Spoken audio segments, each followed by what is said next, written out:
আমি যদি আমার ছেলেকেই ভালোবাসি, তাহলে আমি যদি ছেলের বউটাকে একটু ভালো রাখি, ছেলের বউটাকে ঝগড়াঝাটি কম করে ছেলের বউটাকে একটু ছাড় দেই, তাহলে কে ভালো থাকবে? বেসিক্যালি ছেলে।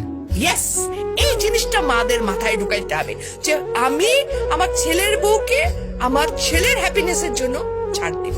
সত্যিকার অর্থে যদি আমি বলবো, একটা ছেলের বিয়ে দেওয়ার পর সংসারটাকে হ্যাপি করার ক্ষেত্রে 80% ক্ষেত্রে একটা শাশুড়ির ভূমিকা অনেক, মানে ছেলের মা। ডেফিনেটলি কোনো জায়গায় ছেলে বউ খারাপ আছে, কিন্তু exceptional cannot be an example. বেশিরভাগ শাশুড়ি কিন্তু বেশি আমার দখলদারিত্ব মনোবৃত্তিতে চলে যান।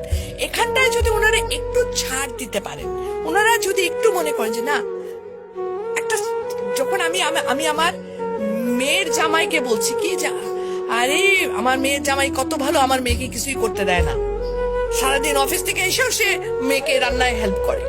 আর ছেলের ব্যাপার হলে তখন আমরা বলতো কি ছেলের বউ একে সারাদিন ঘুমায় থেকে আমার পোলা আসে রান্না করে খাওয়ায়। একই মানুষ, কিন্তু আমরা দু রকমের মনোবৃত্তিতে যাচ্ছি, তাই না? এই জায়গা থেকে আমাদের মেয়েদের বেরিয়ে আসতে হবে।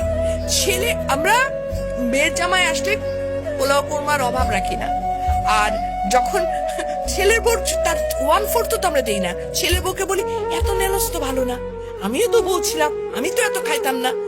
সিরিয়াসলি, কিন্তু ইট হ্যাপেন্স। হ্যাঁ, কিন্তু মেয়ের জামার জন্য পোলাও কোরমা করতে যদি টাকা না থাকে, আমি ঋণ করে নিয়ে এসো খাওয়াবো।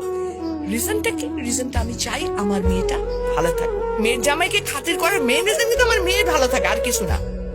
আরেকটা জিনিস আমরা বড়রা যদি ছাড় দিতে পারি, আমরা বড়রা যদি একটু উদার ভাবে চলি, আমরা বড়রা যদি একটু হলেও আচ্ছা ঠিক আছে, ওটা এত হিটলারি নিয়মে না যাই, আমি শাসিত হয়েছিলাম তখন অতএব তুমিও শাসিত হবে এরকম থেকে, তাহলে কিন্তু ছেলের বউটা অটোমেটিকলি অনেকটা চেঞ্জ হয়ে যাবে।